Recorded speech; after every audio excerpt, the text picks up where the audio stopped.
Bonjour les amis, alors aujourd'hui je suis avec Daniel Gilbert et puis j'en profite un petit peu pour faire la conversation, apprendre à la découvrir et puis j'avais envie de lui demander un petit peu la rencontre qui a marqué sa vie. Oui, j'ai eu beaucoup de rencontres qui ont marqué ma vie et pas toujours des gens connus, mais là il y en a une quand même, une rencontre qui a été vraiment marquante. C'était avec Georges Brassens, parce que quand j'étais étudiante à Clermont, j'étais franchement très très fan de Georges Brassens. D'ailleurs, je suis toujours.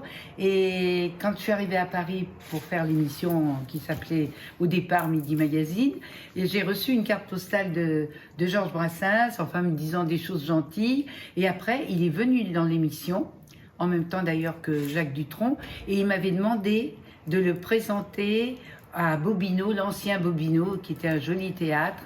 Il chantait pendant des mois, et il avait une première partie qui se terminait par Maxime Le Forestier, qui était la vedette américaine. Et moi, j'ai présenté, et après, je parlais avec lui. Et c'était vraiment des moments extra. Puis c'était quand même quelqu'un qui m'avait marqué dans ma vie d'étudiante, à côté des études, hein, bien sûr.